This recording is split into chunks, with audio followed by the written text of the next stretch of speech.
बाहर निकलते ही गैरी को दोनों फोर्स्ड बॉन्ड मार्किंग्स के बीच फर्क करना आसान लगने लगा। दोनों ही लाल रंग के थे, लेकिन हर एक से निकलने वाली खुशबू थोड़ी सी अलग थी। वह जैसे जैसे किसी मार्क किए हुए व्यक्ति के करीब जाता, हवा में फैला लाल धुंध और गहरा होता जाता। इससे गैरी के मन में सवाल उठा, क्या उसकी मार्किंग की कोई सीमा है? शायद अगर वह बहुत दूर चला जाए तो यह लाल धुंध पूरी तरह गायब हो जाए। लेकिन हैरानी की बात यह थी कि अपने घर में होने के बावजूद वह अभी भी तीनों मार्क साफ साफ देख पा रहा था। उसके सिर पर गहरी हुड वाली जैकेट थी, लेकिन उसके पास अब तक खोई हुई एनर्जी को वापस पाने का समय नहीं था। चार्जिंग हार्ट को 2 बार इस्तेमाल करना, फिर तेजी से घर लौटना और गिल का पीछा करना, इन सब ने उसकी एनर्जी काफी खपा दी थी। डैडी नाइट, एक सॉदस एनर्जी ग्रे कलर गैंग को अपने इलाके से बहुत दूर नहीं जाना चाहिए, गैरी ने सोचा। लेकिन वे शायद किसी ज्यादा रिहायशी इलाके की तरफ बढ़ेंगे। यह सोचते हुए गैरी को एहसास हुआ कि ग्रे कलर गैंग का इलाका उसी जगह तक फैला हुआ था जहां वह संडे को गया था। वही रिहायशी इलाका जहां बिली का अपार्टमेंट ब्लॉक था। एक समय में एक ही समस्या, गैरी ने खुद से कहा। वैसे भी कल ही वहां इतने रिपोर्टर्स थे। इतनी जल्दी दोबारा उस जगह के पास जाना बेवकूफी होगी। जहां अंडरडॉग्स शहर के ज्यादातर नाइट क्लब्स पर काबिज थे और ड्रग्स बेचकर मुनाफा कमाते थे, वहीं ग्रे एलिफेंट स्लो में मौजूद कई फैक्ट्रीज और वेयरहाउसेस की प्रोटेक्शन में माहिर थे। ये ऑर्गेनाइजेशंस दूसरी गैंग से बचाव के लिए उन्हें पैसे देती थी, ताकि कोई उनके इक्विपमेंट या प्रोडक्ट्स न चुरा सके या उनके कर्मचारियों को परेशान न करे। इस बिजनेस में किसी गैंग को हायर करके कॉम्पिटिटर्स की जिंदगी मुश्किल बनवाना कोई नई बात नहीं थी। ग्रे एलिफेंट्स अपने लोगों को बॉडीगार्ड्स की तरह भेजते थे और सबको बता देते थे कि कौन कौन उनकी प्रोटेक्शन में है। बदले में वे प्रॉफिट्स का एक हिस्सा लेते थे। लेकिन यह विकल्प कहीं बेहतर था, इसलिए आखिरकार यह अरेंजमेंट दोनों पक्षों के लिए फायदेमंद रहता था। और जो कंपनीज गैंग की मदद लिए बिना फैक्ट्री लगाना चाहती थी, उनके लिए ग्रे एलिफेंट्स के पास समझाने के अपने खास तरीके होते थे कि उनकी सर्विस कितनी जरूरी है। हवा में चारों तरफ ग्रे स्मोक फैला हुआ था, जो जलते हुए लैंप पोस्ट्स तक को ढक रहा था और गेरी की नाक को थोड़ा परेशान कर रहा था। अगर रास्ते में उसने लाल धुंध का पीछा न किया होता, तो इन्हें ढूंढना उसके लिए कहीं ज्यादा मुश्किल होता। जो मैंने सुना है, उसके हिसाब से ग्रे एलिफेंट्स और उनकी कलर गैंग अपने काम की वजह से काफी मजबूत है, गैरी ने सोचा। अगर उनके किसी मेन मेंबर से सामना हुआ, तो मुझे यहां से निकलना ही पड़ेगा। मेरी छोटी सी ट्रिक की खबर अब तक फैल चुकी होगी, इसलिए मुझे नहीं लगता वे मेरा पीछा करेंगे। वैसे भी यहां आसपास ऐसा कोई इलाका नहीं है जहां मैं उन्हें ले जा सकूं। पीछा करते करते आखिरकार कलर गैंग एक छोटे से वर्कशॉप के सामने रुकी, जो जूते और चाबियां बनाने की दुकान लग रही थी। वहां गिल 4 और मेंबर्स के साथ खड़ा था, लेकिन आसपास कहीं और कोई नहीं दिख रहा था। दिक्कत यह थी कि सड़क काफी खुली हुई थी, किसी भी वक्त और मेंबर्स आ सकते थे। इसलिए गैरी को सही मौके का इंतजार करना पड़ा। तोड़ इसे, न्यू बॉय। सिर पर ग्रे बैंडाना बांधे एक मेंबर ने आदेश दिया। अगले ही पल गिल ने सड़क के किनारे पड़ा एक बड़ा ईंट उठाया और खिड़की की तरफ फेंक दिया। एंट उछलकर वापस आ गई और लगभग उसके सिर पर ही लग जाती। बाकी सब हंस पड़े। हा हा, रेनफोर्स्ड ग्लास है, बेवकूफ। इस इलाके की सारी दुकानों में यही लगा है, वरना हर दिन नई खिड़की लगानी पड़ती। वही ग्रे कलर मेंबर बोला, जो इस छोटे ग्रुप का लीडर लग रहा था। गिल को यह मजाक बिल्कुल पसंद नहीं आया। कुछ ही सेकंड बाद एक बूढ़ा और कमजोर आदमी बाहर भागता हुआ आया। उसके हाथ में झाड़ू का डंडा था, जिसे उसने गैंग की तरफ तान दिया। तुम गुंडे क्या कर रहे हो? ये मेरी दुकान है।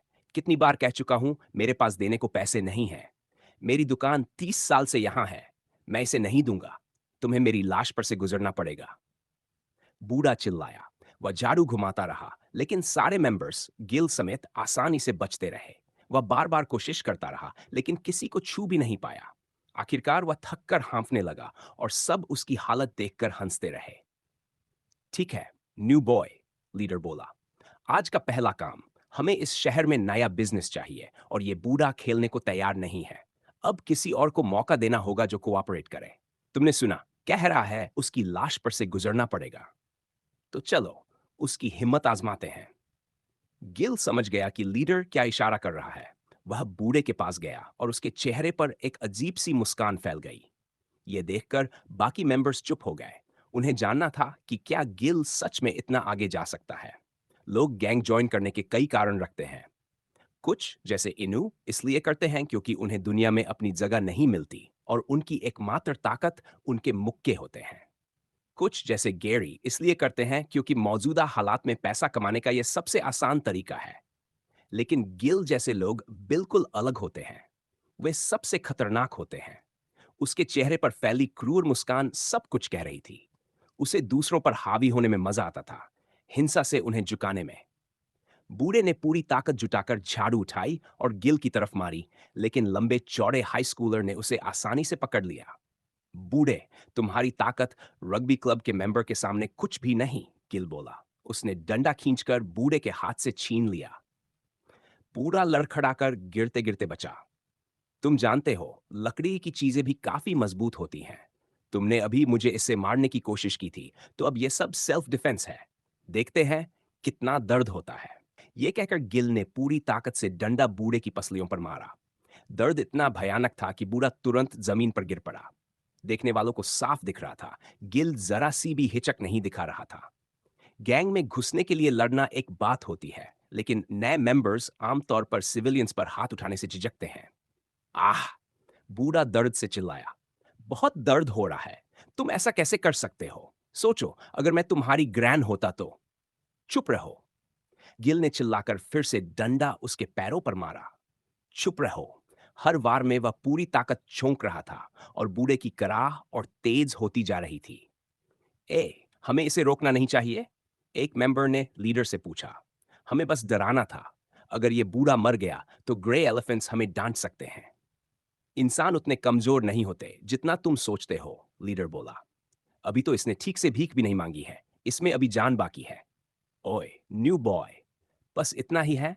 एक कमजोर बूढ़े को समझाने में इतना वक्त क्यों लग रहा है? अब तक का गिल एक हाथ से ही डंडा पकड़ रहा था। डर था कि दोनों हाथों से मारेगा तो कहीं टूट न जाए। लीडर से इशारा मिलते ही उसने डंडा सिर के ऊपर उठाया और पूरे वजन और ताकत के साथ नीचे की ओर झपट्टा मारा। अचानक एक हुड पहने शख्स लगभग कहीं से भी उभर आया और डंडे को पकड़ लिया, ठीक उससे पहले कि वह बूढ़े पर गिरता। परफेक्ट टाइम का इंतजार छोड़ो। मैं तुम्हें एक बेगुनाह बूढ़े को सताते हुए नहीं देख सकता, गैरी चिल्लाया। सिस्टम, दोनों पॉइंट स्ट्रेंथ में डाल दो। 2 पॉइंट स्ट्रेंथ में एलोकेट कर दिए गए हैं। आपकी बेस स्ट्रेंथ अब 7 है। Current strength 14। चार्जिंग हार्ट और चांद की ताकत के साथ गैरी ने डंडा गिल के हाथों से छीन लिया। इससे पहले कि बुली कुछ समझ पाता, गैरी ने दोनों हाथों से उसे बेसबॉल बैट की तरह घुमाया और गिल के चेहरे पर दे मारा। गिल का सिर पीछे की ओर झटका खा गया। वह कई मीटर दूर जाकर हवा में उछला और जमीन पर जा गिरा। जमीन पर एक अकेला दांत पड़ा था। यह तो बस शुरुआत है, गैरी ने टॉम के टूटे दांत को याद करते हुए सोचा। लेकिन इतना अब भी काफी नहीं था। हालांकि गैरी पहले ही लेवल 4 पर पहुंच चुका था, लेकिन अब तक उसने अपने लेवल अप से मिले 3 स्टैट पॉइंट्स में से सिर्फ एक ही इस्तेमाल किया था। उसने कई बार सोचा था कि बाकी पॉइंट्स किस स्टैट में लगाए जाएं, लेकिन आखिरकार उसने तय किया कि जब तक कोई दीवार सामने ना आ जाए, तब तक जिम ट्रेनिंग के जरिए ही खुद को बेहतर बनाना ज्यादा सही रहेगा। लेकिन जैसे ही उसने गिल को उस बूढ़े आदमी पर हमला करते देखा, जो ठीक से अपना बचाव भी नहीं कर पा रहा था, गैरी के दिमाग में कुछ टूट गया।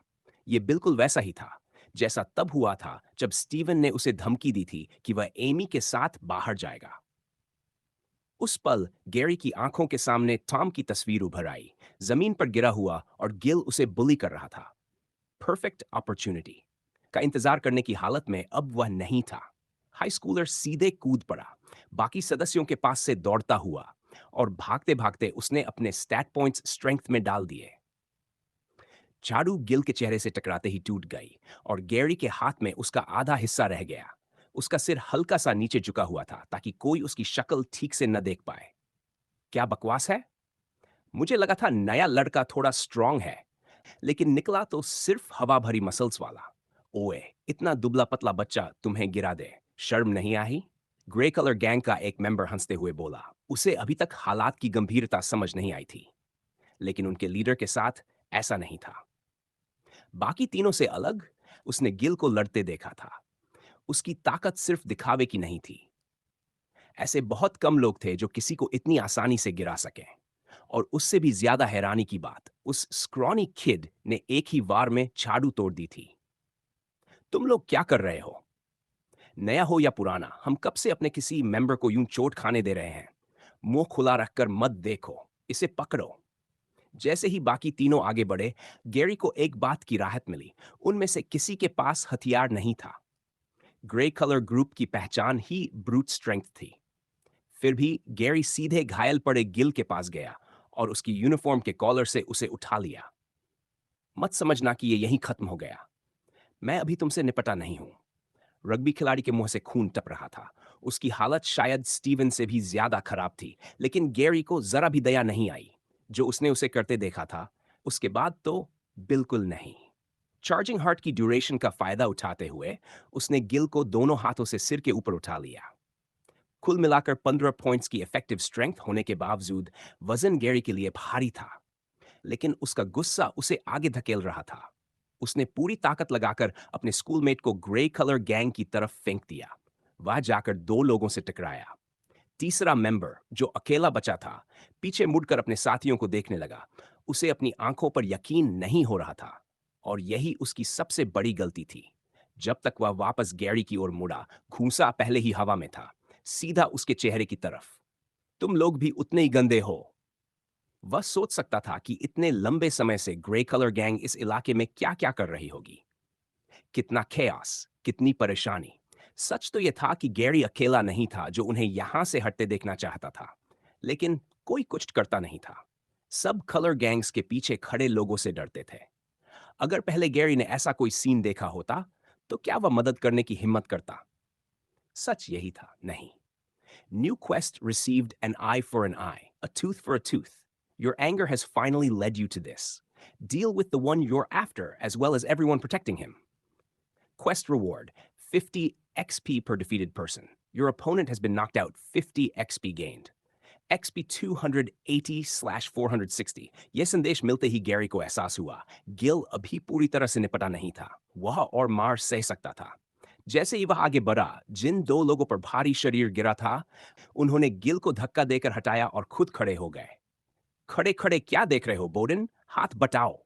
उनमें से एक बोला। संख्या में ज्यादा होने की वजह से उसे पूरा भरोसा था कि वे जीत सकते हैं। असली नाम मत लो, बेवकूफ। लीडर ने पीछे से उसे थप्पड़ मारा और उसकी नजर गैरी पर टिकी रही। तीनों पीछे हट गए। लीडर ने एक कदम पीछे लिया तो बाकी दो भी। तभी उसने देखा, उनका अटैकर उन्हें देख ही नहीं रहा था। उसकी पूरी नजर सिर्फ जमीन पर पड़े गिल पर थी। जादू के वार के बाद गिल का सिर घूम रहा था। वह बेहोश नहीं हुआ था, आसपास की आवाजें सुन पा रहा था, लेकिन शरीर जवाब नहीं दे रहा था। उसने उठने की कोशिश की, पैर बिल्कुल जेली जैसे लग रहे थे। थोड़ा संभलते ही उसे अपने ऊपर किसी की मौजूदगी महसूस हुई, और अगले ही पल एक जोरदार थप्पड़ उसके चेहरे पर पड़ा। अरे नहीं, सिर्फ बेहोश होकर तुम इससे बच नहीं सकते, गैरी बोला। तुम्हारे मुंह में अभी काफी दांत बचे हुए हैं। जिल आंखें खोलने की कोशिश ही कर रहा था कि उसका सिर फिर से कंक्रीट जमीन पर दे मारा गया। फिर से ऊपर उठाया गया। उसके माथे पर कट लग चुका था और खून बहते बहते उसकी आंखों तक आ गया था। अब ग्रे लीडर को पूरा यकीन हो गया। उसका अंदाजा सही था। चलो यहां से निकलते हैं, उसने कहा। यह हमारे लिए नहीं आया है। तीनों वहां से चले गए। लीडर को लगा गिल को छोड़ना सेफ है। वह जल्दी होश में आ जाएगा। और उससे ज्यादा उसे इस बात की चिंता थी कि अगर उन्होंने दोबारा उस शख्स को छेड़ा तो क्या होगा। वो कोई और ही जानवर है। इन्हें आपस में निपटने दो। लीडर ने सोचा। गैरी ने गिल को फिर से उठाया। वह अभी भी होश में था। चार्जिंग हार्ट को कैंसिल करना सही फैसला था, पूरी ताकत का इस्तेमाल करने से पहले। बताओ कैसा लग रहा है? गैरी दहाड़ा। जब खुद पर पड़ती है तो मजा नहीं आता ना? अभी भी लोगों को चोट पहुंचाना अच्छा लगता है? मुझे समझ नहीं आता तुम इसमें एंजॉयमेंट कैसे ढूंढ लेते हो। वह फिर से उसका सिर कंक्रीट पर मारने ही वाला था कि तभी किसी ने उसकी कलाई पकड़ ली। रुको, एक मर्दाना आवाज बोली। अगर ऐसे ही करते रहे तो तुम इसे मार डालोगे। गैरी ने ऊपर देखा। एक आदमी, लंबा सा ब्लैक ट्रेंच कोट पहने हुए, बिखरी हुई दाढ़ी और सिर पर बड़ी सी टोपी, जो उसका ज्यादातर चेहरा ढक रही थी। मैं तुम्हें देख रहा था, उस आदमी ने कहा। तुमने अकेले एक गैंग मेंबर को नॉक आउट कर दिया और साइज डिफरेंस के बावजूद इस लड़के को सिर के ऊपर उठा लिया।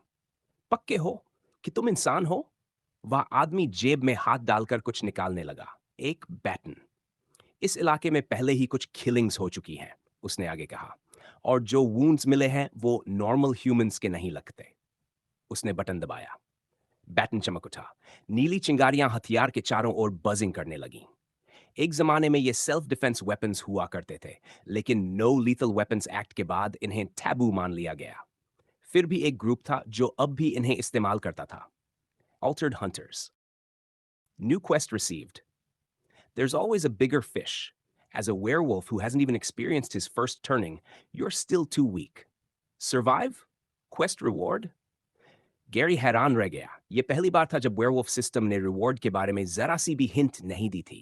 क्या इसका मतलब यह था कि सिस्टम ने अभी तय ही नहीं किया था कि रिवॉर्ड क्या होगा, या फिर उसे खुद ही शक था कि गैरी इस लड़ाई से जिंदा निकल भी पाएगा या नहीं? उसी पल उसे क्वेस्ट की कंडीशंस भी साफ नहीं लगी। अगर वह भाग जाए तो? अगर वह नॉकआउट हो जाए तो क्या वो भी सर्वाइव करना माना जाएगा, या फिर सामने वाला उसे सच में मारना चाहता था? सिस्टम ये सब कैसे जान सकता है? ये तो बस एक सिस्टम है। जो भी हो, अभी इन बातों पर सोचने का समय नहीं था। बैटन को चमकते देख गैरी किसी भी हाल में नहीं चाहता था कि वो हथियार उसे छुए। बचपन में एक बार खुले प्लग से उसे करंट लगा था, और ये उससे कहीं ज्यादा खतरनाक लग रहा था। रग्बी ट्रेनिंग के दौरान उसने एक बात सीखी थी। अगर चार्जिंग हार्ट स्किल को जल्दी कैंसिल किया जाए तो उसका कूल डाउन भी कम हो जाता है। लेकिन इसका डाउनसाइड ये था कि स्किल जितनी भी देर चली हो, जो एनर्जी खर्च हुई वो वापस नहीं मिलती थी। गैरी ने हाथ छुड़ाने की कोशिश की, लेकिन वह हिल भी नहीं पाया। हाई स्कूलर मुश्किल से अपनी बाजू खींच पाया, इससे पहले कि अजीब सा बड़ा आदमी अपनी विशाल हथेलियों से उसकी कलाई और कसकर पकड़ ले। ये पागलपन है। इस आदमी की ग्रिप इतनी जबरदस्त कैसे हो सकती है? बैरन पास आता देख उसके पास कोई और रास्ता नहीं था। चार्जिंग हार्ट एक्टिवेट करना पड़ा। 61/110 एनर्जी। आखिरी बार गैरी ने इतनी एनर्जी तब खर्च की थी जब वह बिली से लड़ा था। उसने पूरी ताकत से हाथ छटका। अचानक बढ़ी हुई स्ट्रेंथ ने ऑल्टर्ड हंटर को चौंका दिया और उसकी पकड़ एक पल के लिए ढीली हुई। लेकिन गैरी पूरी तरह आजाद नहीं हो पाया। अगले ही पल उस आदमी ने उसका दूसरा हाथ पकड़ लिया, इस बार और भी ज्यादा मजबूती से, जैसे चार्जिंग हार्ट का असर उसे बिल्कुल फर्क ही ना डाल रहा हो। चार्जिंग हार्ट के साथ भी ये उतना ही स्ट्रांग है। नहीं, शायद ये मुझसे भी ज्यादा ताकतवर है। आखिर ये लोग ऑल्टर्ड्स का शिकार करते थे। उनके पास उन्हें रोकने का कोई न कोई तरीका तो होना ही था। इस हालत में गैरी को लगने लगा कि कहीं ऑल्टर्ड हंटर्स खुद ऑल्टर्ड तो नहीं। लेकिन तब ये कैसी हाइपोक्रेसी होती?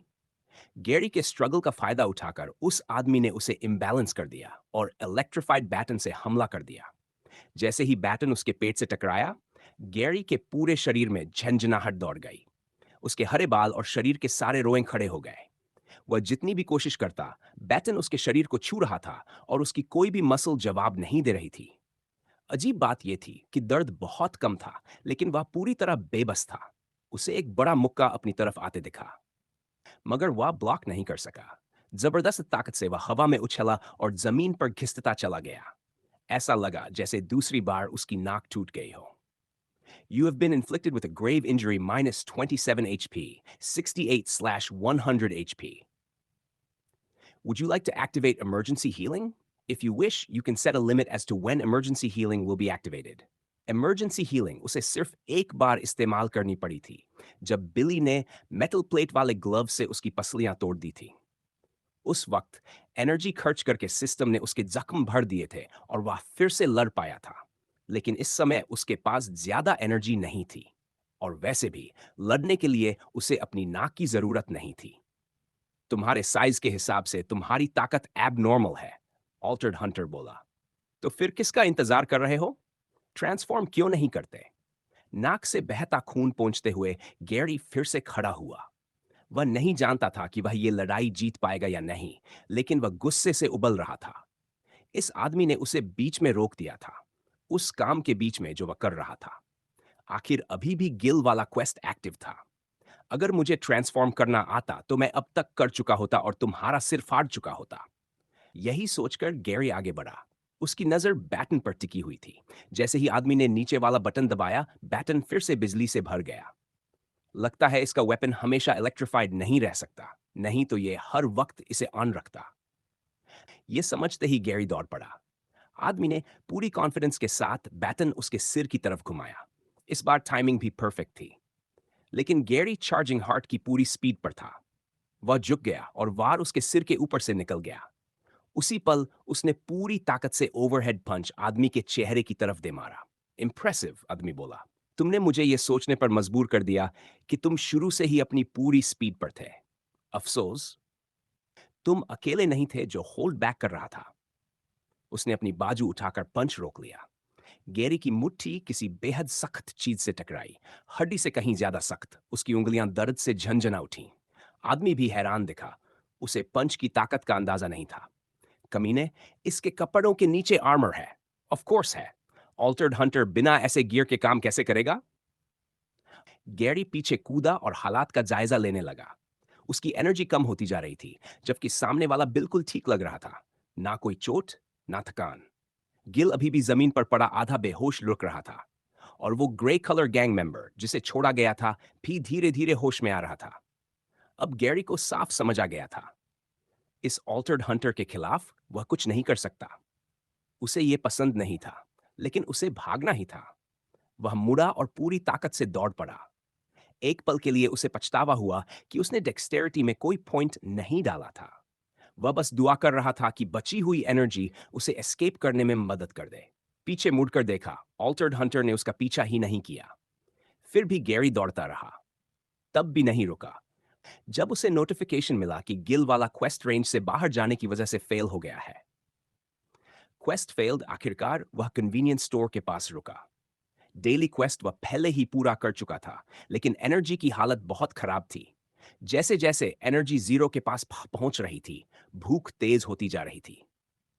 अपने आखिरी पैसे खर्च करके गैरी ने एली में मांस लगभग निगल लिया। उसी एनर्जी का इस्तेमाल उसने अपनी टूटी नाक ठीक करने में किया और फिर घर की तरफ बढ़ा। वह गलियों से होकर गया और पूरी तरह श्योर होने के बाद ही घर लौटा कि कोई उसका पीछा नहीं कर रहा। उसकी मां पहले ही घर आ चुकी थी, लेकिन गैरी ने सब कुछ नॉर्मल रखा। इस बात से कि उसने तुरंत लेक्चर शुरू नहीं किया, गैरी समझ गया कि एमी ने अपना वादा निभाया है। थोड़ा समय दोनों के साथ बिताने के बाद वह अपने कमरे में चला गया। बिस्तर पर बैठते ही उसका सिर और पूरा शरीर कांप रहा था। वो वो बहुत ज्यादा खतरनाक था। अगर ऑल्टर्ड हंटर ने मुझे पकड़ लिया होता, या अगर वो थोड़ी देर बाद आता जब मैं दूसरों से लड़कर और कमजोर हो चुका होता। Damn it! गैरी गुस्से में कुछ मुक्का मारना चाहता था, लेकिन फिर उसे स्कूल की दीवार याद आ गई। सबसे ज्यादा उसे इस बात का अफसोस था कि वह गिल को ठीक से सबक नहीं सिखा पाया। हाँ, 50 एक्सपी न मिलने का दुख था, लेकिन उससे ज्यादा उसे इस बात की चिंता थी कि गिल आगे क्या करेगा। उसे ये नहीं पता था कि उसे क्यों सजा मिली, और इसी वजह से एक रियल रिस्क था कि वह फिर से टॉम को निशाना बना सकता है। गैरी ने कसम खाई कि वह ऐसा होने नहीं देगा।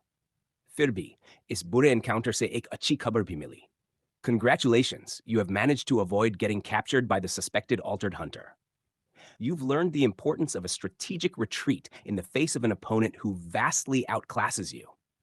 Fortunately, as an apex predator, you'll be able to grow in due time. Here's something to pay him back if you ever see him again. Quest reward, choose one skill. मंगलवार की सुबह शिन के लिए सोमवार की तुलना में काफी शांत साबित हुई। इसकी एक बड़ी वजह गैरी और टॉम की गैर मौजूदगी थी। उसे नहीं पता था क्यों, लेकिन जब से वो दोनों दोस्त कराटे क्लब में आए थे, तब से ट्रांसफर गर्ल का ध्यान अनजाने में उनकी तरफ ज्यादा जाने लगा था। उसने गर्दन घुमाकर उनकी खाली सीटों की तरफ देखा। सुना है ग्रीन हेयर वाले लड़के को स्टीवन से लड़ने की वजह से एक्सक्लूड कर दिया गया है, लेकिन उसके दोस्त का क्या? क्या ये बस एक कोइंसिडेंस है कि वो भी गायब है, या फिर दोनों ने साथ में क्लासेस स्किप करने का फैसला किया है? यही सोचते हुए उसे महसूस हुआ कि कुछ लड़कियों का एक ग्रुप उसके बारे में फुसफुसा रहा था। उनकी नजरें उस पर टिकी थी, जैसे वो जानबूझकर उसके खिलाफ अफवाहें फैला रही हों। सही है, पहले मुझे अपनी ही प्रॉब्लम्स की चिंता करनी चाहिए। आखिर उसे एक मौके को ढूंढना इतना मुश्किल क्यों है, जहां मैं माफी मांग सकूं और सब साफ कर सकूं? कब उसने पूरी क्लास को मेरे खिलाफ कर लिया, जैसे मुझे प्लेग हो। जब से शिन ने गलती से टिफनी को गैरी की उल्टी में धकेल दिया था, वह लगातार माफी मांगने की कोशिश कर रही थी। पिछले हफ्ते उसे कोई सफलता नहीं मिली। उसने दिल से उम्मीद की थी कि वीकेंड के बाद क्वीन बी शायद उसे माफ कर देगी या कम से कम बात सुनने को तैयार होगी, लेकिन किस्मत ने साथ नहीं दिया। कल टिफनी की दो गूंज हर बार बीच में आ जाती थी, उसे उनकी रिंग लीडर से बात तक नहीं करने देती थी। हालात यहां तक पहुंच गए थे कि शिन का मन हुआ कि वो बस उन्हें पीटकर रास्ता बना ले। उसने ऐसा सिर्फ इसलिए नहीं किया क्योंकि उसे डर था कि इससे उसकी सिचुएशन और बिगड़ जाएगी। जब बेल ने लंच ब्रेक का संकेत दिया, शिन ने तय किया कि वह कैंटीन जाते वक्त टिफनी को रोककर आखिरकार सब कुछ सुलझा लेगी। हॉलवे में उसका पीछा करते हुए उसकी नजर एक और शख्स पर पड़ी, जिसके सिर पर बैंडेज बंधी हुई थी। स्टीवन, क्या ये तुम हो? शिन ने अपने क्लबमेट को आवाज दी। कराटे का थोड़ा खोया खोया सा लग रहा था। तुम्हारा सिर ठीक है? मैंने सुना क्या हुआ था। उस लड़के ने तुम पर हमला क्यों किया? गैरी के साथ अपनी थोड़ी बहुत इंटरैक्शंस के आधार पर शिन को वो ऐसा इंसान नहीं लगा था जो बिना वजह किसी पर हमला करे। फिर भी उसने ये भी नहीं सोचा था कि वही लड़का कराटे क्लब को चैलेंज करेगा। स्टीवन के बारे में उसे लगा कि वह उसके कैरेक्टर को बेहतर जानती है। उसे हैरानी नहीं होती अगर स्टीवन ने हार से अपमानित महसूस करके बिना गियर के फिर से लड़ाई शुरू की हो। हाँ, गेरी ने जिस लेवल की ताकत इस्तेमाल की थी, वो जरूर हद से ज्यादा थी। स्टीवन ने कुछ सेकंड तक शिन को देखा और फिर उसे नजरअंदाज करते हुए आगे बढ़ गया। उसके दिल का एक हिस्सा जानता था कि इसमें शिन की गलती नहीं थी, लेकिन दूसरा हिस्सा उसी दर्द के लिए उसे दोषी ठहरा रहा था जिससे वो कल गुजरा था। वो तुम्हें रख सकता है, स्टीवन बुदबुदाया और चलता गया। ये शब्द उसे चुभ गए। शिन और सवाल करना चाहती थी, लेकिन तभी उसने देखा टिफनी अकेली टॉयलेट में जा रही थी। रुको, वो दोनों उसके साथ नहीं है। सिन दौड़ते हुए टॉयलेट की तरफ बढ़ी। आखिरकार उसे वो मौका मिल गया जिसका वो इंतजार कर रही थी। दरवाजा खोलते ही एक ट्रैश कैन उसके सिर पर आकर गिरी। शिन को समझ ही नहीं आया कि क्या हुआ। एक पल पहले वह अपनी क्लासमेट के पीछे थी और अगले ही पल वह सिर से पैर तक बनाना पील्स, गंदे खाने और कचरे से लथपथ थी।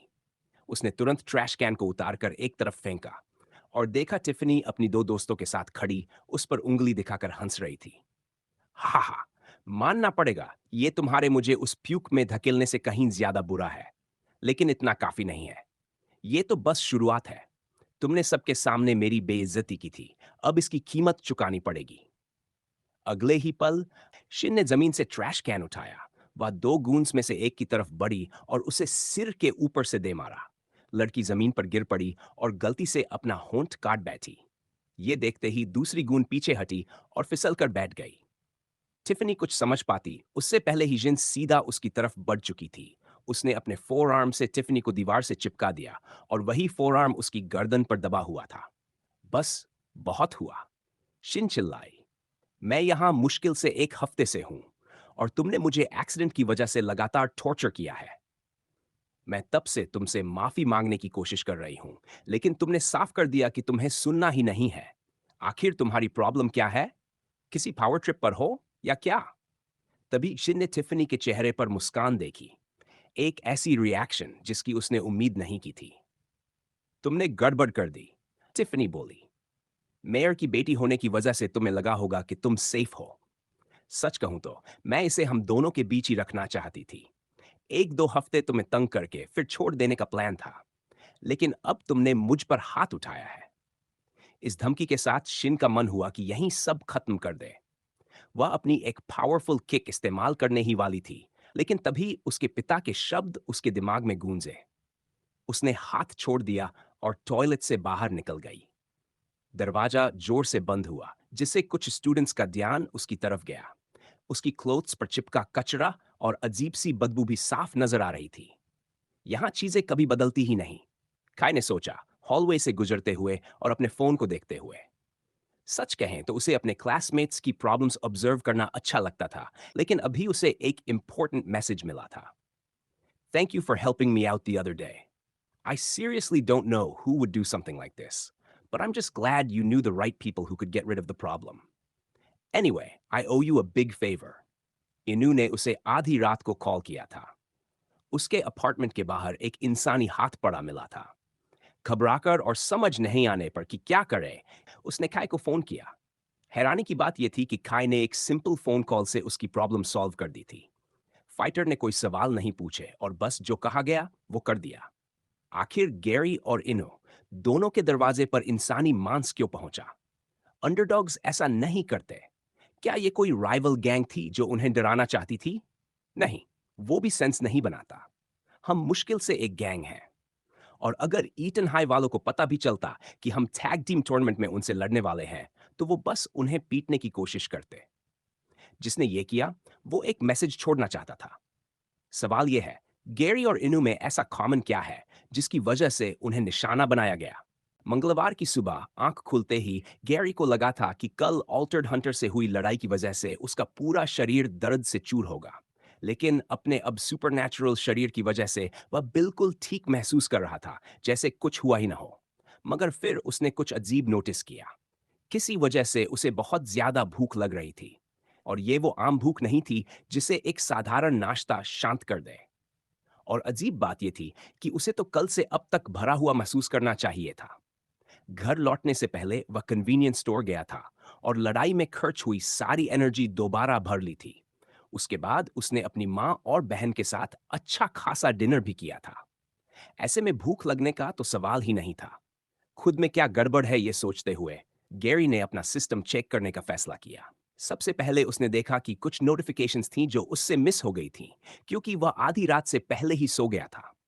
जैसे जैसे फुल मून की तारीख करीब आ रही है, चांद की ताकत तुम्हें और मजबूत कर रही है। Current bonus: all stats 2, your bloodlust grows. 7 days until the next full moon. Whoa. फिर से बूस्ट, पता नहीं और कितने मिलेंगे।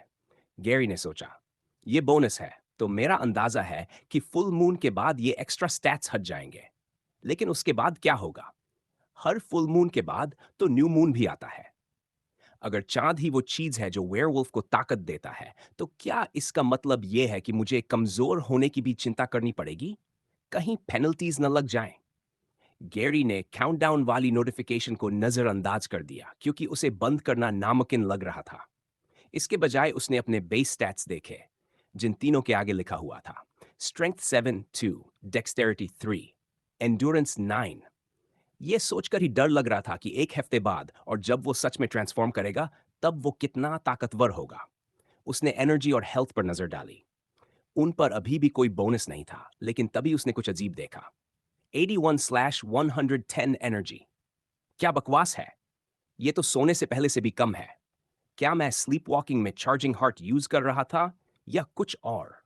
इस बार वेयरवुल्फ सिस्टम ने उसे अंधेरे में नहीं रखा और खुद एक्सप्लेनेशन दे दी।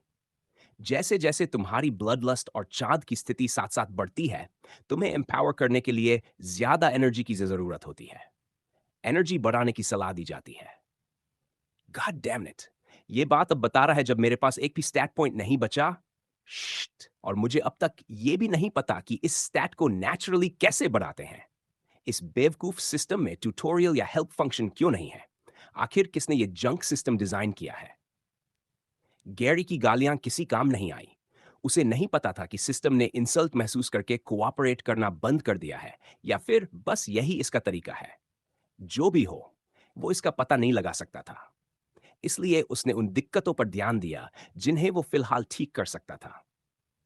मुझे पहले ही समझ जाना चाहिए था कि सिस्टम कुछ भी फ्री में नहीं देता।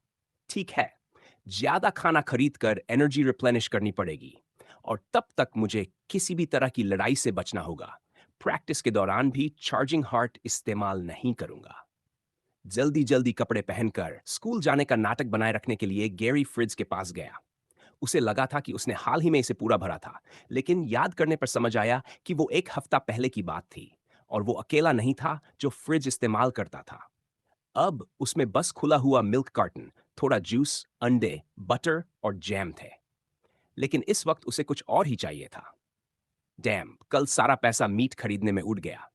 अब मैं क्या करूं? गैरी ने सोचा। उसके पास 500 का इमरजेंसी फंड था, लेकिन वो उसे परिवार के बिल्स चुकाने के लिए बचाकर रखना चाहता था। मगर अगर जल्दी कोई सोल्यूशन नहीं मिला, तो शायद वही इस्तेमाल करना पड़े। फिलहाल उसे चलते चलते ही कुछ सोचना था, क्योंकि स्कूल के लिए निकलने का टाइम हो चुका था। वो शुक्रगुजार था कि उसकी बहन ने मां को कुछ नहीं बताया था। इसी वजह से उसे पूरी आजादी थी कि वो अपनी बढ़ती समस्याओं के सॉल्यूशंस ढूंढ सके। काफी देर पैदल चलने के बाद गैरी हाई स्ट्रीट पर पहुंचा और उसने नोटिस किया कि उसकी एनर्जी थोड़ी और कम हो चुकी थी। 78/100 एनर्जी। अभी पूरा एक हफ्ता बाकी है। आगे चलकर हालत कितनी खराब होगी। अगर मैं और फाइट्स में पड़ गया या खाई ने बुला लिया तो सब गड़बड़ हो जाएगी। मैं और बिली नहीं बनाना चाहता। झुंझलाकर गैरी ने रास्ते में पड़े एक कंकड़ को लात मार दी। कंकड़ की उड़ान को फॉलो करते हुए उसकी नजर एक शॉप विंडो में लगे पोस्टर पर पड़ी।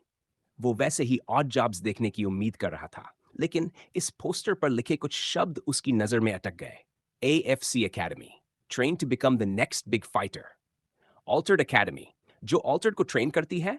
कितना बढ़िया होता अगर मैं भी ऐसी जगह जा पाता, लेकिन मैं फेक नहीं कर सकता। ऑल्टर्ड तो अपनी मर्जी से ट्रांसफॉर्म कर सकते हैं, और कर्क जितना पैसा कमाता है उससे तो मेरी आधी प्रॉब्लम्स एक साथ सॉल्व हो सकती थी। गैरी ख्यालों में खो गया। थोड़ी देर के लिए पॉजिटिव सोचना अच्छा लगा, लेकिन जल्द ही उसने हाई स्ट्रीट छोड़ दी और पार्क की तरफ बढ़ गया, जहां पास ही एक वुडेड एरिया था। उसने ये जगह किसी खास वजह से चुनी थी। जंगल के अंदर पहुंचकर उसने चारों तरफ देखा कि कहीं कोई आसपास तो नहीं है। कोई नजर नहीं आ रहा था। कल की सारी परेशानियों के बावजूद सिस्टम ने उसे दिन के अंत में एक अच्छा रिवॉर्ड दिया था। Showing skills that are available to be unlocked at current level. Claw Drain Hardened Will. अक्सर तो 3 ऑप्शंस मिलते हैं, है ना? खैर, फ्री स्किल मिल रही है, तो शिकायत क्या? बस सिस्टम थोड़ा सा डिस्क्रिप्शन भी दे देता तो अच्छा होता। अभी तो सिर्फ नाम से ही अंदाजा लगाना पड़ेगा। नोटिफिकेशन से उसे समझ आ गया था कि स्किल्स उसके करंट लेवल पर डिपेंड करती हैं, यानी जो अभी नहीं ली वो शायद बाद में मिल जाए। क्लॉ ड्रेन ऑफेंसिव लग रही थी, जबकि हार्डन्ड विल डिफेंसिव। एंड्योरेंस वैसे ही उसकी सबसे ज्यादा बेस स्टैट थी, बिना उसमें पॉइंट्स डाले हुए भी। उसे डिफेंसिव स्किल में ज्यादा इंटरेस्ट नहीं था। आखिर मार खाने की कैपेसिटी बढ़ाने से कल की लड़ाई में क्या बदल जाता? उसे फायर पावर चाहिए थी। Are you sure you would like to select the skill Claw Drain? Yes? No.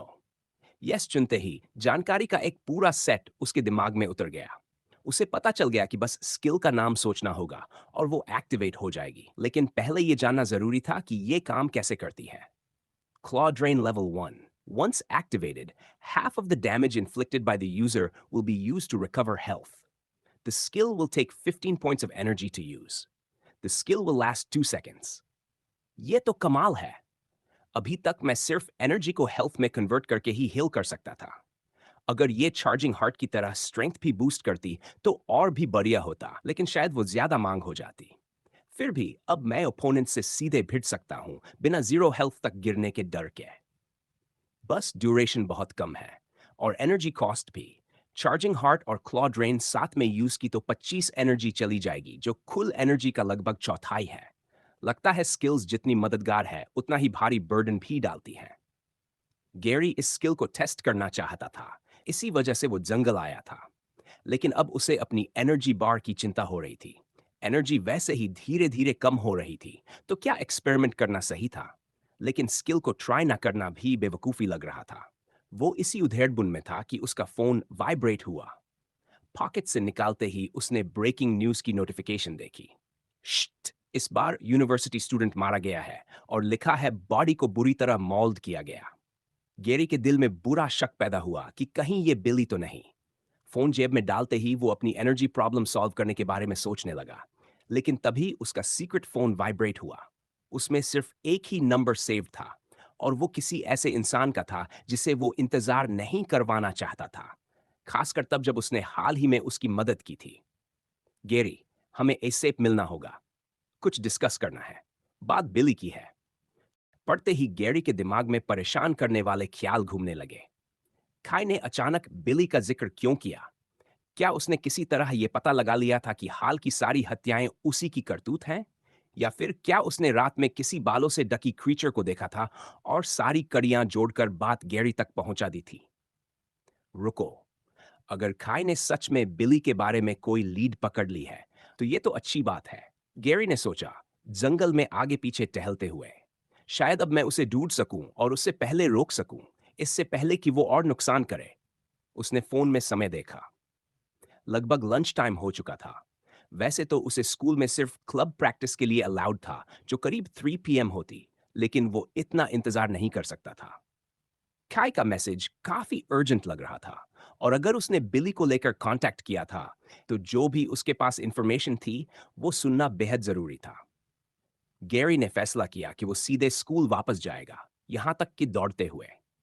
Energy bar की चिंता अभी भी थी, लेकिन यह मामला उससे ज्यादा इंपॉर्टेंट था। उसने चार्जिंग हार्ड इस्तेमाल नहीं किया, क्योंकि नॉर्मल तरीके से भी वो टाइम पर पहुंच सकता था। वो काफी जल्दी स्कूल पहुंच गया। माहौल शांत था। लगता था लंच बेल अभी नहीं बजी थी। यूनिफॉर्म में होने की वजह से किसी के रिपोर्ट करने की संभावना भी कम थी, और अगर किसी ने पहचान भी लिया तो शायद यही सोचेगा कि उसे हेडमिस्ट्रेस यंग ने बुलाया है। आखिर एक्सक्लूजन जैसी फ्री हॉलिडे मिलने के बाद कौन स्कूल वापस आता है? गेट से अंदर घुसते ही गैरी कॉरिडोर्स में तेजी से बढ़ा, टीचर्स और स्टूडेंट्स से बचते हुए। सब अपने अपने काम में लगे थे, फिर भी कॉशियस रहना ठीक था। काय के इंस्ट्रक्शंस के मुताबिक वो एक पर्टिकुलर स्टोरेज रूम की तरफ जा रहा था। गैरी को उम्मीद थी कि काय उसे स्कूल रूफ पर बुलाएगा, लेकिन बेल किसी भी पल बज सकती थी, और तब स्टूडेंट्स रूफ पर खाना खाने पहुंच जाते। बिली से जुड़ा मामला सीक्रेसी मांगता था, और यही बात गैरी की चिंता और बढ़ा रही थी। उसने काय को टेक्स्ट किया कि वो पहुंच चुका है, और फिर छोटे से स्टोरेज रूम में आगे पीछे टहलने लगा। दुर्भाग्य से वो सिर्फ 4 कदम ही चल पाया, फिर उसे मुड़ना पड़ता। ये रूम असल में एक बड़ा सा सप्लाई क्लोजेट था, जिसमें क्लीनिंग सप्लाईज और टॉयलेट पेपर के ढेर भरे थे। कुछ देर बाद बेल बज गई और स्टूडेंट्स हॉलवेज में दौड़ने लगे, लेकिन काय का कोई रिप्लाई नहीं आया। अचानक दरवाजे पर नॉक हुई। गैरी घबरा गया। उसने इधर उधर देखा, कोई छिपने की जगह ढूंढते हुए, लेकिन वहां मॉप और बकेट के अलावा कुछ नहीं था। पहली बार ऐसा लगा कि उसकी वेयरवुल्फ पावर्स भी किसी काम की नहीं है। जैसे ही दरवाजा धीरे धीरे खुला, गैरी मॉप के पीछे चला गया, पीठ घुमाकर सांस रोक ली। हाँ, अगली बार ये स्टंट तब ट्राई करना जब तुम्हारे बाल हरे न हो। ये दूर से ही चिल्ला चिल्ला कर बता रहे हैं कि तुम यहां हो। काय हंसी रोकते हुए बोला और दरवाजा बंद कर दिया। और ये पीछे मुड़ने का आइडिया क्या था? अगर मैं तुम्हें नहीं देखूंगा तो तुम भी मुझे नहीं देखोगे। क्या तुम 5 साल के हो? मैंने नॉक इसलिए किया था ताकि तुम्हें पता चल जाए कि मैं हूं। सीरियसली। और कौन हो सकता था? या तो जैनिटर या फिर कोई हॉर्नी टीन्स जो शांति ढूंढ रहे हों। क्या तुम्हें लगता है कि उनमें से कोई नॉक करता? अपनी बेवकूफी समझकर गैरी को काफी एम्बेरसमेंट महसूस हुआ। वो सीधा खड़ा हुआ और कपड़ों से धूल झाड़ी। तो तुमने अचानक बिली का जिक्र क्यों किया? क्या तुमने उसे हाल ही में देखा? क्या वो कुछ अलग लग रहा था? गैरी ने टॉपिक बदलने की कोशिश करते हुए पूछा। खाई को सवाल थोड़ा अजीब लगा, लेकिन उसने वजह बताने का फैसला किया। नहीं, अगर देखा होता तो अब तक पुलिस को रिपोर्ट कर चुका होता, खाई बोला। अभी बस चुप रहो और ध्यान से सुनो। पैनिक मत करना, उससे कुछ मदद नहीं मिलेगी। मुझे चाहिए कि तुम सोचने में मेरी मदद करो कि आगे क्या करना है। गैरी वार्निंग सुनते ही घबरा कर निकल गया। खाई ने यह नोटिस कर लिया और उसे ज्यादा उम्मीद नहीं थी कि गैरी शांत रह पाएगा। फिर भी वो उसे दोष नहीं दे सकता था।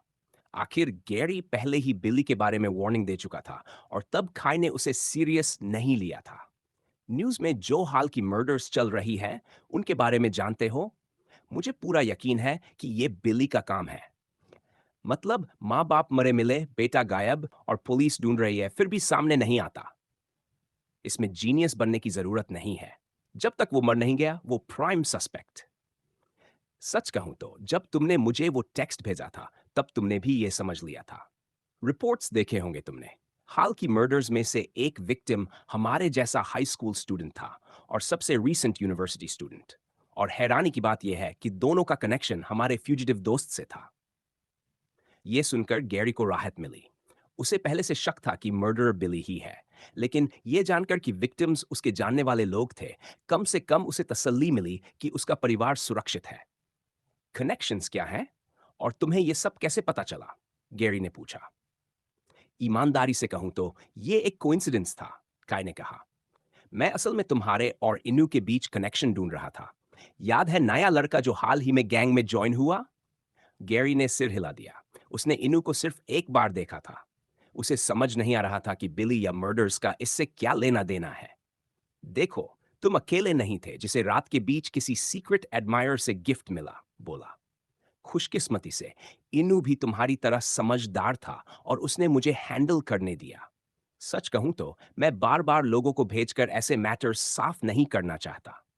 मैंने थोड़ी डिगिंग की कि ऐसा कौन कर सकता है।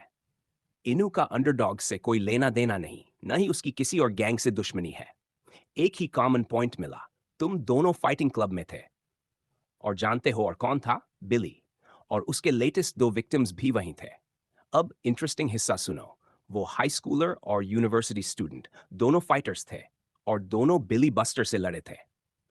अब जब ये साफ हो चुका था कि बिली रिवेंज पर निकला है, गेरी के दिमाग में कई सवाल उठने लगे। तो क्या इसका मतलब वो हर उस इंसान के पीछे है जिससे वो कभी लड़ा? गेरी ने पूछा। और तुम उनके नाम कैसे जानते हो? न्यूज में तो नहीं आए थे, बल्कि हाई स्कूलर के फैमिली ने तो रिकॉर्ड से नाम हटाने की रिक्वेस्ट भी की थी। अभी वो मैटर नहीं करता, काई ने जवाब दिया। बस खुश रहो कि कनेक्शन मिल गया। और तुम्हारे पहले सवाल का जवाब, नहीं, बिली हर किसी के पीछे नहीं है जिससे वो लड़ा। असल में वो उन लोगों को टारगेट कर रहा है जिनसे वो हारा था। मुझे लगता है कि तुम दोनों को जो बॉडी पार्ट्स मिले थे, वो उसकी बाकी विक्टिम से आए होंगे। तुम्हें और इनू को बहुत सावधान रहना होगा। बेहतर होगा कि तुम दोनों साथ रहो और एक दूसरे पर नजर रखो। खाई की बातों से गेरी के मन में एक और डर पैदा हुआ। क्या बिली के पास कोई तरीका था जिससे वो उसे ट्रैक कर सके? गेरी को तो कभी ऐसा कुछ समझ नहीं आया था। लेकिन बिली ने समहाउ उन सब के घर ढूंढ लिए थे जिनसे वो हारा था। ये इंफॉर्मेशन कहीं से तो आई होगी। शायद बिली ने गैरी का घर इसलिए नहीं ढूंढा क्योंकि वो वेयरवुल्फ है, बल्कि सिर्फ रिवेंज की वजह से। वरना वो इनू के घर तक कैसे पहुंचा? अब गैरी को यकीन हो गया था कि बिली और खून बहाने वाला है। इनू भी ओमेगा की हिट लिस्ट पर आ चुका था और ये सब उसकी वजह से हुआ था। अब तक जितने लोग मरे थे, सब इसलिए क्योंकि उसने बिली को काटा था। और अगर बिली किसी तरह उसका एड्रेस ढूंढ सकता था, तो अंडरडॉग्स भी ढूंढ सकते थे। गैरी थोड़ी देर चुप रहा, फिर वो सवाल पूछ लिया जो उसके दिमाग में घूम रहा था। बिली कितने लोगों से हारा था? 4, खाई ने जवाब दिया। तुम्हें मिलाकर उनमें से 2 पहले ही मर चुके हैं। और तुम अंदाजा लगा सकते हो कि वो कौन है जिससे वो 3 बार हारा था, है ना? फुक। खाई से बाकी विक्टिम्स के बारे में और जानने के बाद साफ हो गया कि बिली अपनी रिवेंज लिस्ट पर उसी ऑर्डर में आगे बढ़ रहा था जिस ऑर्डर में वो लोगों से हारा था। इसका मतलब साफ था, अब अगला नंबर इनू का था। जितना मुझे याद है, इनू काफी स्ट्रांग फाइटर है। आम हालात में वो खुद को संभाल सकता है, लेकिन वो तब जब सामने कोई इंसान हो, कोई वेयरवुल्फ नहीं। गैरी ने सोचा, हो सकता है वो भी मून की वजह से मेरी तरह स्ट्रांग हुआ हो। ऊपर से अगर पेरेंट्स को भी गिने तो वो कम से कम 4 लोगों को मार चुका है। नहीं, ऐसे में इनू अकेले सरवाइव नहीं कर पाएगा। तुम उम्मीद से ज्यादा केयरिंग निकले, काय ने कहा।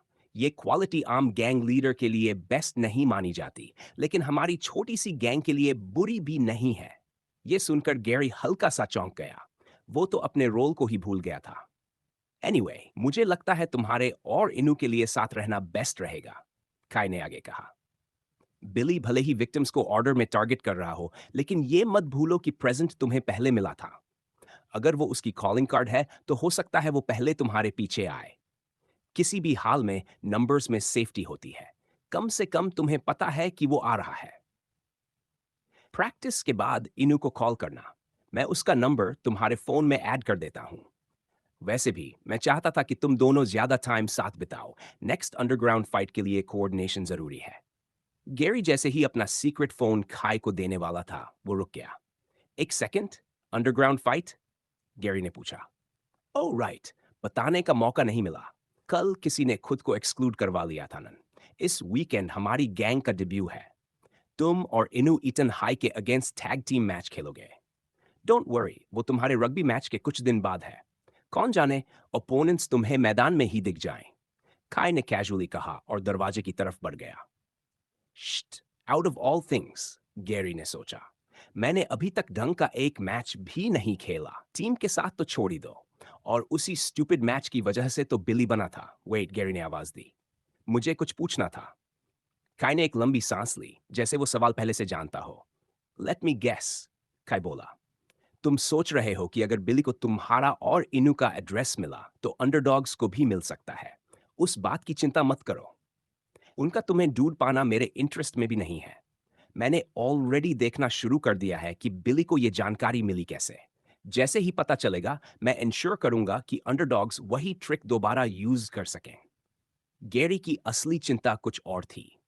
थैंक्स, उसने कहा, लेकिन मैं असल में पैसे के बारे में पूछना चाहता था। जो भी मैंने कमाया था, सब फैमिली के ओवरड्यू बिल्स में चला गया। अभी कुछ नए बिल्स आ गए हैं। ज्यादा नहीं चाहिए। टैग टीम मैच की अर्निंग से काट लेना। ये सुनते ही काय का हाथ दरवाजे से हट गया और उसके चेहरे पर स्mirk आ गई। गैंग से पैसे उधार लेना, ये थोड़ा ट्रबलसम होता है ना? काय बोला। मैं हाँ कहना चाहता, लेकिन सच ये है कि कैश की कमी सिर्फ तुम्हें नहीं है। क्लीनर्स बुलाने का खर्चा मैंने कभी अकाउंट में लिया ही नहीं था, और वो भी twice in a row. Off the record काम करवाना सस्ता नहीं होता। मेरे पास अभी वही पैसा है जो मैंने तुम पर बैटिंग करके कमाया था, लेकिन वो गैंग फंड्स हैं। मेरा बाकी कैश अंडरडॉग्स में टाइड है। उसे निकालना सस्पिशियस हो जाएगा, और तुम अंडरडॉग्स के मेंबर से उधार लेना नहीं चाहोगे। वो डेंजरस हो सकता है।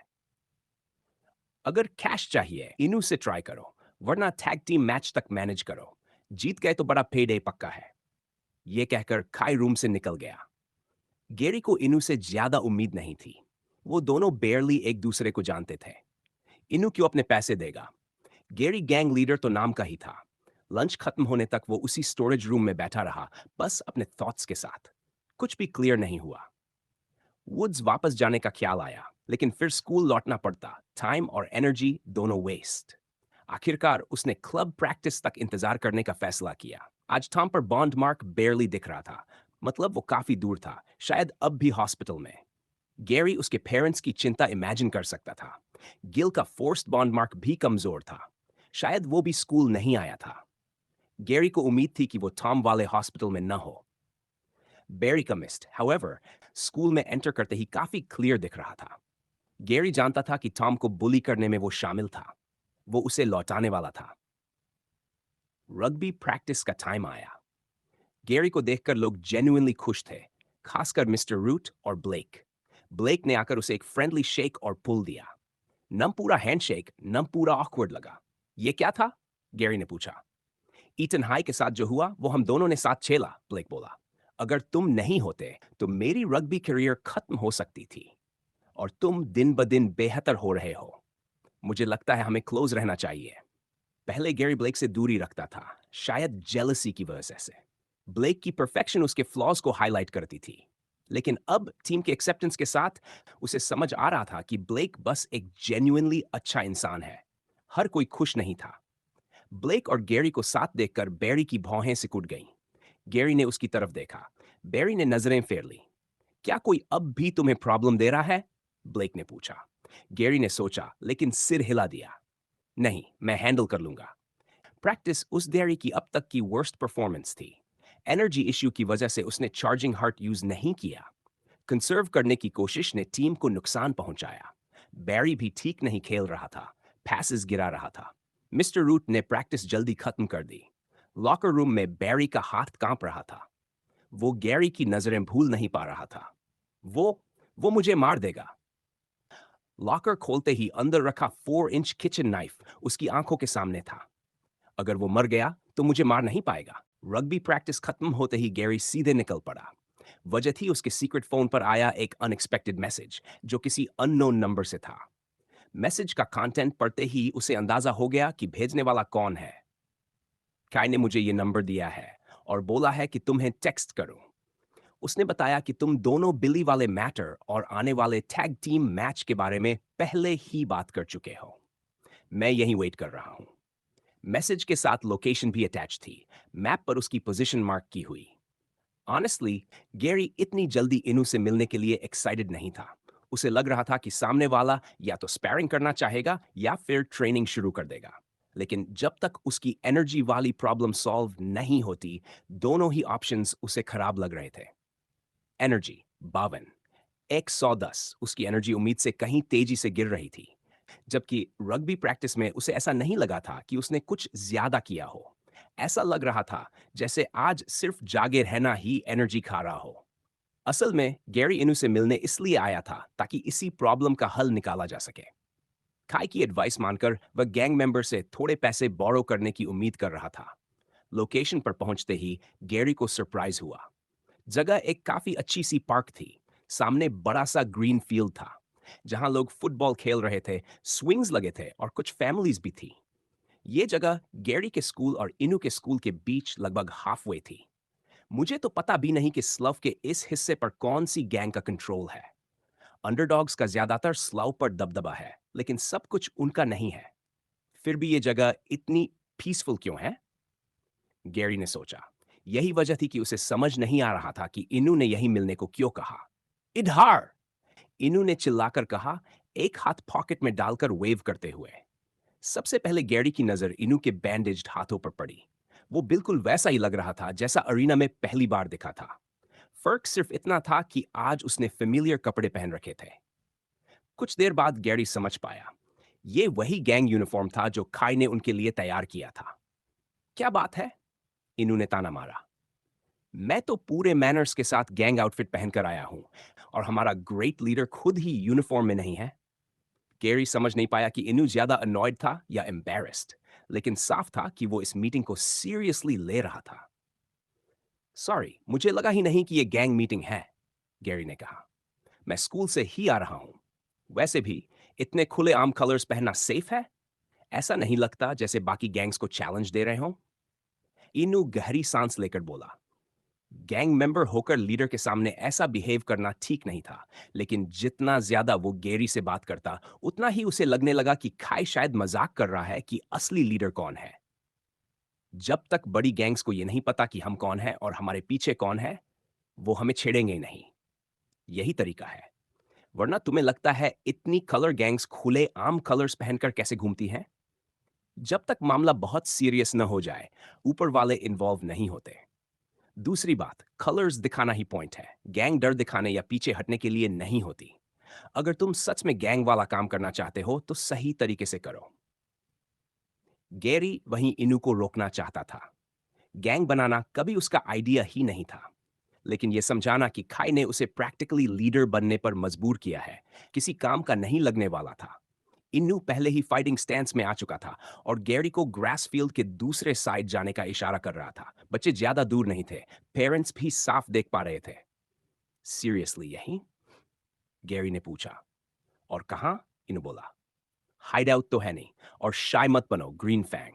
मैं जब लड़ता हूं, जीतने के लिए लड़ता हूं। तुम मेरे पार्टनर हो, मुझे देखना है तुम में क्या है। इतना कहते ही इनू ने किक मार दी। रिफ्लेक्स में गैरी ने बचने की कोशिश की, लेकिन वो स्लो था। बस अटैक को पार्शल ब्लॉक कर पाया। टक्कर लगते ही उसे एहसास हो गया कि हिट कितनी हैवी थी। हेल्थ -5 डैम, बहुत दर्द हुआ। और ये तो सीरियस भी नहीं था। अगर हेल्थ गिरती रही तो आइडल होते ही एनर्जी हीलिंग में चली जाएगी। हालत और खराब हो जाएगी। इन्होंने ने गैरी को सोचने का मौका ही नहीं दिया। वो लगातार अटैक करता रहा। गैरी बस इवेड और ब्लॉक करता रहा। पैसिव फाइटिंग स्टाइल की वजह से काउंटर करना लगभग इम्पॉसिबल था। मून बफ की वजह से उसकी स्पीड थोड़ी ज्यादा थी, लेकिन चार्जिंग हार्ट से बहुत दूर। कुछ देर तक चले इस वन साइडेड बुलिंग के बाद आखिर इनू ने फाइट रोक दी। गैरी ने राहत की सांस ली। उसकी एनर्जी अब सिर्फ 31 रह गई थी और पेट में अजीब सी ऐंठन होने लगी थी। तुम्हें हुआ क्या है? इनू ने पूछा। डिस्ट्रैक्टेड लग रहे हो और कमजोर भी। बिली वाली बात की टेंशन है? गैरी ने सिर हिलाया। नहीं, बस बहुत एग्जॉस्टेड हूं। रग्बी प्रैक्टिस से आ रहा हूं और इन दिनों डंग का खाना अफोर्ड नहीं कर पा रहा। एक्चुअली मैं चाहता था कि तुम नहीं कर सकता, इनू ने बीच में ही काट दिया। फाइनेंशियली मेरी हालत भी अच्छी नहीं है। वरना मैं तुम्हारी गैंग ज्वाइन ही क्यों करता? अगर बहुत भूख लगी है तो तरीका खुद ढूंढोगे। मुझे भी ऐसा ही करना पड़ा था। शिकार करो, चोरी करो, सच में भूखे आदमी को रास्ता मिल ही जाता है। ठीक है, इससे एनर्जी की कमी समझ आती है, लेकिन डिस्ट्रैक्शन का नहीं। देखो, काय ने कहा है कि हम एक दूसरे का ध्यान रखें, लेकिन ऑनेस्टली तुम्हें खुद का ध्यान खुद ही रखना होगा। मुझे बेबी सिट करने का टाइम नहीं है। और बिली की बात, मैं उसे 3 बार हरा चुका हूं। अगर वो फिर सामने आया तो चौथी बार भी हरा दूंगा। पुलिस को सौंप दिया तो शायद रिवॉर्ड भी मिल जाए। गैरी कुछ कहना चाहता था कि बिली बदल चुका है, बट वेयरवुल्व्स की बात कौन मानेगा? इनू उसे पागल समझ लेता। एनीवे, पेप टॉक खत्म। थाओ, इनू बोला, मैच से पहले यही ट्रेनिंग करेंगे। जब तुम्हारे पास ज्यादा एनर्जी होगी, मैं तुम्हें कुछ सिखाऊंगा। तुम्हें लड़ना आता है लेकिन फाइट करना नहीं। वो जाने लगा। नेक्स्ट टाइम एनर्जी लेकर आना और यूनिफॉर्म पहन कर आना ताकि मैं इडियट न लगूं। वेट, गैरी ने पुकारा। अगर कुछ हो, अगर तुम्हें बिली दिखे या लगे कि वो आसपास है, तो मुझे कॉल या टेक्स्ट करना। मैं तुरंत आ जाऊंगा। मैंने कहा ना। प्लीज, गैरी ने जोर दिया। इन्होंने उसकी आंखों में देखा। रिक्वेस्ट करते वक्त गैरी की आंखों में जो फायर थी वो फाइट के दौरान भी नहीं दिखी थी। ठीक है, whatever। इन्होंने कंधे उचका दिए और चला गया। Energy 30 110। Your energy is now extremely low. Energy बचाने के लिए मार्क्स अब दिखाई नहीं देंगे। ये ऑप्शन भी था? पहले बता नहीं सकते थे? सिस्टम की हरकतों से गैरी का सिर दर्द करने लगा। वैसे भी इससे प्रॉब्लम सॉल्व नहीं होती। हवा में मंडराने वाला मार्क्स का मिस्ट गायब हो चुका था। कम से कम अब एनर्जी थोड़ी धीमी स्पीड से घट रही थी। लग रहा था कि वेयरवुल्फ बॉडी का हर काम एनर्जी मांगता है। गैरी ने सोचा, अब तक कितना मीट खा चुका है और कितना पैसा उड़ चुका है। उसने सिर झटका और स्कूल के पास से गुजरते हुए घर की ओर बढ़ गया। जितना ज्यादा खाना सोचता, उतनी ज्यादा भूख लगती। ये भूख है या मेरी आईसाइट भी कमजोर हो रही है? स्मेल भी। क्या मैं नॉर्मल बनता जा रहा हूं? उसने मेन्यू चेक किया। एनर्जी कम थी लेकिन स्टैट्स सेम थे। ये अच्छी बात थी। सड़क पर चलते हुए उसने सोचा, एनर्जी रिफिल करने के बाद जिम जाना चाहिए या नहीं। कल का सेशन मिस हो गया था और बेस स्ट्रेंथ बढ़ने के बाद उसे और ज्यादा ट्रेनिंग करनी होगी। हियरिंग भी कमजोर हो चुकी थी, फिर भी उसे पीछे से किसी के आने की आहट मिली। उसने ध्यान नहीं दिया। दिन था, पब्लिक स्ट्रीट थी। शायद कोई आगे निकलना चाहता होगा। बैरी? वो चौंक कर बोला। अगले ही पल बैरी ने दूरी मिटा दी। गैरी को वही जाना पहचाना दर्द महसूस हुआ, धीमा लेकिन बढ़ता हुआ। और फिर पैर से नीचे एक गर्म तरल बहने लगा। You have been stabbed. -30 HP health, 70 energy. बहुत कम होने की वजह से इमरजेंसी हीलिंग फंक्शन अनअवेलेबल है। You are bleeding. जब तक घाव बैंडेज या हील नहीं किया जाता, हेल्थ हर मिनट 4 HP से घटेगी। गैरी को यह समझने के लिए सिस्टम की जरूरत नहीं थी कि उसे चाकू मारा गया है। ये ऐसी याद थी जिसे वो शायद जिंदगी भर नहीं भूल पाएगा। असली डर उन मैसेजेस से था जो इसके बाद आए थे। अगर गैरी किसी तरह एनर्जी रिप्लेनिश नहीं कर पाया ताकि सिस्टम अपने आप वूंड हील कर दे या कम से कम बैंडेज कर दे, तो वो धीरे धीरे खून बहकर मर जाएगा। बैरी, हरामी, तू आया कहां से और मुझे चाकू क्यों मारा? पहले टॉम को इतनी बुरी तरह हर्ट किया और अब ये मुझे बस बस। दांत पीसते हुए उसके अंदर की ब्लड लस्ट उसे एक ही लॉजिकल कंक्लूजन की तरफ ले जा रही थी। मुझे तुझे मार देना चाहिए। बैरी ने ऊपर देखा लेकिन उसे अपने विक्टिम के चेहरे पर डर नहीं दिखा। उसके सामने गैरी खड़ा था, प्योर अनब्राइडल्ड एंगर की तस्वीर। उसने सोचा था कि गैरी चिल्लाएगा, डर जाएगा या शॉक में चला जाएगा। लेकिन सामने वाला तो जैसे उसे अगली दुनिया तक छोड़ने के लिए तैयार था। इंस्टिंक्टिवली बैरी एक कदम पीछे हटा। उसका हाथ अभी भी नाइफ के हैंडल पर था और इसी हरकत में चाकू बाहर निकल आया। उसने पहले कभी किसी को चाकू नहीं मारा था, इसलिए वो खुद भी शॉक में था कि उसने क्या कर दिया। मुझे माफ कर दे, मैं मरना नहीं चाहता। बैरी चिल्लाया और एक बार फिर गैरी को स्टैब करने की कोशिश की। लेकिन गैरी वहीं खड़ा था, जैसे पहले से ही उसके अटैक का इंतजार कर रहा हो। स्क्रू यू, उसने सोचा और चार्जिंग हार्ट एक्टिवेट कर दिया। एनर्जी 18 बिना जरा भी हेजिटेशन के उसने चाकू को पकड़ लिया, इससे पहले कि वो उसे दोबारा घायल कर पाता। गैरी ने अपनी स्ट्रेंथ से उसे रोक लिया, भले ही उसका हाथ कट चुका था। -5 HP हेल्थ। पेंसेट, उसके हाथ पर एक गहरा कट लग गया है। -5 HP ब्लड लॉस तेज हो गया है। 2 तिरस्त। ये कैसा साइको है? कोई इंसान चाकू को ऐसे कैसे पकड़ सकता है? इतना खून बहने के बाद भी इसे डर क्यों नहीं लग रहा? तू तू मॉन्स्टर है। बैरी के मुंह से आखिरकार निकल ही गया। गैरी ने जवाब देने में समय बर्बाद नहीं किया। उसने हाथ घुमाया, इतनी तेजी से कि बैरी देख भी नहीं पाया। गैरी ने बिल्कुल भी होल्ड बैक नहीं किया। पंच सीधा उसके सिर के राइट साइड पर, टेम्पल के पास लगा। बैरी का पूरा शरीर घूम गया और वो लड़खड़ाकर लगभग गिर पड़ा। ताकत खत्म हो चुकी थी। उसके हाथ से चाकू छूट गया। गैरी ने चाकू को एलीवे में दूर किक कर दिया और फिर बुली को भी उसी डायरेक्शन में लात मार दी। मैंने कोशिश ही क्यों की? मार्किंग हटाने के बारे में सोचा ही क्यों? गैरी बड़बड़ाया, जैसे वो बैरी से नहीं बल्कि खुद से बात कर रहा हो। वो झुका और बैरी के सिर पर एक और पंच मारा, जिससे बड़ा टीनेजर पूरी तरह डेज्ड हो गया। गैरी के पंचेस बैरी ने आज तक जितनी फाइट्स देखी थी, उन सबसे ज्यादा ब्रूटल थे। जल्द ही बैरी को महसूस हुआ कि कोई उसे हुडी से पकड़कर एली के अंदर घसीट रहा है, वही हुडी जो उसने पहचान से बचने के लिए पहनी थी। उसे नहीं पता था कि सामने वाला ऐसा क्यों कर रहा है, लेकिन जो भी वजह हो, उसके लिए अच्छा नहीं होने वाला था। डेस्परेट होकर बैरी ने आसपास कुछ ढूंढा। जमीन पर एक ईंट पड़ी थी। उसने जल्दी से उसे उठा लिया। गैरी अभी भी उसे घसीट रहा था, इसलिए वो शॉक में था जब बैरी अचानक उछला और ईंट उसके सिर पर दे मारी।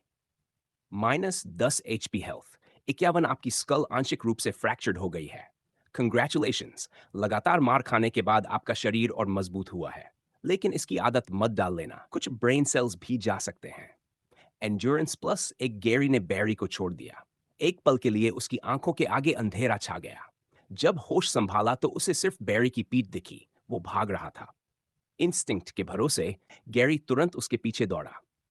दूरी कम करते ही उसने छलांग लगाई और बैरी के कंधों पर लैंड किया।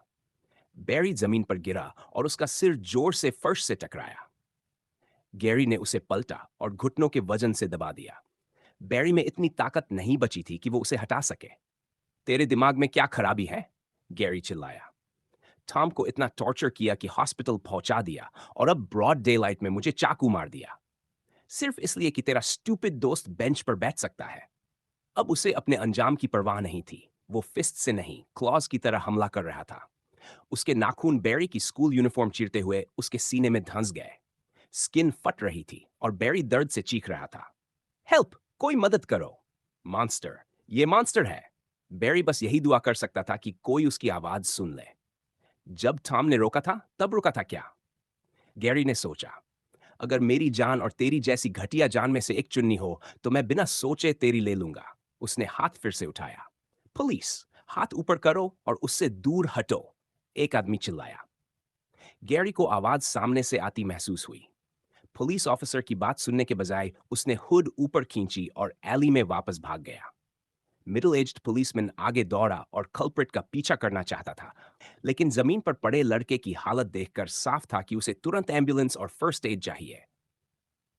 Chief of police Anton Milston reporting. एक सस्पेक्ट है जिसने एक हाई स्कूलर पर हमला किया है, 163 स्ट्रीट की एलीवे की तरफ भागा है। मेरी लोकेशन पर तुरंत एम्बुलेंस भेजो। एंटन ने नीचे झुककर लड़के का सीना देखा। घाव गहरे थे और निशान ऐसे थे जैसे किसी ने क्लॉथ से बनाए हों। ये किसी नॉर्मल इंसान का काम नहीं लग रहा था। तभी उसने सुना कि लड़का कुछ बड़बड़ा रहा है। ठीक है, एनर्जी बचाओ। एम्बुलेंस रास्ते में है, एंटन ने कहा। ध्यान से सुनने पर वो शब्द समझ पाया। Monster, monster. क्या ये किसी ऑल्टर्ड ने किया? एंटन ने सोचा। गैरी कई एलीवे से भागता हुआ आगे बढ़ता रहा। उसका खून अब भी बह रहा था और एनर्जी डेंजरसली लो थी। चार्जिंग हार्ट भी खत्म हो चुका था। उसे लगा कि वो पुलिसमैन से काफी दूर निकल आया है। Stupid police! गैरी ने दीवार से टिकते हुए गाली दी और घाव पर दबाव डाला। जब नहीं चाहिए तभी आ जाते हैं, असली क्रिमिनल्स को क्यों नहीं पकड़ते? क्रैप! दर्द से चिल्लाया। अब क्या करूं? मैं तो क्या करने वाला था? फिर उसे याद आया, क्या मैं सच में किसी और इंसान को खाकर एनर्जी रिप्लेनिश करने वाला था? अगर पुलिस बीच में ना आती तो उसका शरीर सिहर गया। वो ज्यादा हिल भी नहीं पा रहा था और एनर्जी शून्य के करीब थी। घर बहुत दूर था। उसे ये भी नहीं पता था कि वो किस इलाके में आ गया है। तभी उसे स्क्वीकिंग की आवाज सुनाई दी। आंखें मिचमिचाकर देखने उसे कई रैट्स दिखाई दिए जो क्यूरियोसिटी में उसकी तरफ आ गए थे। मुझे बहुत भूख लगी है, गैरी बड़बड़ाया। जैसे ही एक रैट पास आया, उसने झपटकर पकड़ लिया, ऐत तड़पने लगा और गैरी की उंगली में काट लिया। इसके लिए मैं डिजर्व करता हूं, गैरी बोला। जो करने जा रहा हूं उसके लिए सॉरी लिटिल गाय, लेकिन मुझे जिंदा रहना है। Energy plus 10। गैरी को नहीं पता था कि उसे कितनी बार आंखें बंद करके बस चबाते रहना पड़ा, लेकिन आखिरकार वो मैसेज आ ही गया जिसका वो इंतजार कर रहा था। Your energy has been fully restored. Energy एक 110 एलीवे रैट से भरी हुई थी और पहले रैट को खाने के बाद गैरी की एनर्जी वापस आने लगी, जिससे वो और रैट्स पकड़ सका। 3 रैट्स के बाद उसकी इमरजेंसी हीलिंग आखिरकार एक्टिवेट हो गई। हालांकि इसका मतलब ये भी था कि उसे और रोडेंट्स खाने पड़ेंगे। अच्छी बात यह थी कि उसके शरीर और हाथ के घाव ऐसे भरने लगे जैसे कोई जादू हो रहा हो। लेकिन उसने जो किया था, जो उसने इस हालत तक पहुंचने के लिए खाया था, वो सब उसके दिमाग में किसी दूर की याद जैसा लगने लगा। रैट्स का टेस्ट असल में उसकी उम्मीद से कहीं बेहतर था। उसे लग रहा था कि शायद ये उसके पार्ट वेयरवुल्फ होने की वजह से था। अगर वो अब भी पूरी तरह इंसान होता, तो शायद उसका रिएक्शन बिल्कुल अलग होता। फिर भी उनमें वही आयरन जैसा टेस्ट था जिसे वो कन्वीनियंस स्टोर से खरीदी स्टेक्स में धीरे धीरे पसंद करने लगा था। Daily quest achieved, eat 2 kilograms of meat experience. 285 alleyway से बाहर निकलते हुए गैरी ने अपनी एनहेंस्ड सेंसेस से चेक किया कि कोई उसका पीछा तो नहीं कर रहा, लेकिन अभी तक सब सेफ लग रहा था। हालांकि उसके कपड़ों का एक बड़ा प्रॉब्लम था। वो पूरी तरह खून से सने हुए थे, और सिर्फ अपने खून से नहीं। व्हाइट शर्ट से खून निकालना कितना मुश्किल होता है।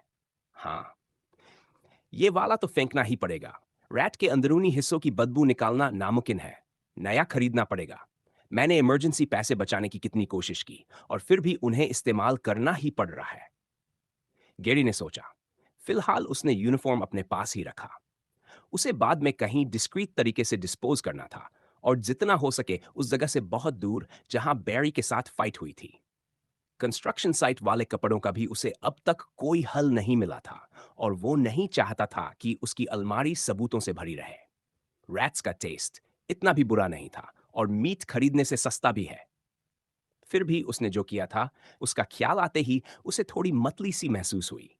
तभी उसने पिजन्स की आवाज सुनी और उन्हें ऊपर उड़ते देखा। शायद सिर्फ रैट्स ही जरूरी नहीं है, और चीजों से भी काम चल सकता है ना। अगर मैं बिना पैसे खर्च किए एनर्जी मेंटेन कर सकूं, और अगर ये मुझे। गैरी ने उस ख्याल को पूरा नहीं किया। उसने फिलहाल अपना रग्बी यूनिफॉर्म पहन लिया, खून से सने कपड़े बैग में डाले और घर की तरफ चल पड़ा। उसने अभी जिम न जाने का फैसला किया, और यह भी तय नहीं था कि बैग घर रखकर भी वो जाएगा या नहीं। अच्छी खबर यह थी कि गैरी ने न सिर्फ अपनी एनर्जी रिप्लेनिश कर ली थी, बल्कि उसने फ्री सप्लाई का तरीका भी निकाल लिया था। कम से कम आने वाले कुछ दिनों तक वो इस नए तरीके को टेस्ट कर सकता था। लेकिन बैरी का मामला अब भी अनरिजॉल्व था। क्या वो कॉप्स को कुछ बताएगा? टेक्निकली उसी ने मुझे स्टैब किया था। मैंने जो किया वो सेल्फ डिफेंस ही था। अगर वो सच बोलेगा तो वो खुद भी फंस जाएगा। घर पहुंचकर माँ और बहन से बात करने के बाद भी यही बातें उसके दिमाग में घूमती रहीं, जिससे उसे नींद नहीं आ रही थी। आखिरकार जैसे ही घड़ी ने मिडनाइट दिखाया, उसे एक जाना पहचाना मैसेज दिखाई दिया। Your blood lust grows, next full moon in 6 days। दिन में पहले एंटन मिल्स्टन क्राइम सीन पर रुका हुआ था, और भी पुलिस ऑफिसर्स आ चुके थे, जबकि एम्बुलेंस घायल हाई स्कूलर को ट्रीटमेंट देकर हॉस्पिटल ले गई थी। अपनी रिपोर्ट देने के बाद चीफ ऑफ पुलिस ने अपने सबॉर्डिनेट्स को क्लूज इकट्ठा करने दिया और खुद हॉस्पिटल चला गया, इस उम्मीद में कि वो विक्टिम से बात कर पाए। बाहर अंधेरा होने के बावजूद वो लड़के के होश में आने का इंतजार करता रहा। हॉलवे में एक यंग पुलिस ऑफिसर रू गेम कुछ फाइल्स लेकर एंटन के पास आया। उसके चेहरे पर साफ चिंता थी। सीधे बता दो, एंटन ने साय लेते हुए कहा और उसे इशारा किया। यस सर, बैड न्यूज है। लगता है केस हमें व्हाइट रोज को हैंड ओवर करना पड़ेगा। सीन से जो वेपन मिला था उस पर फिंगरप्रिंट्स टेस्ट किए गए।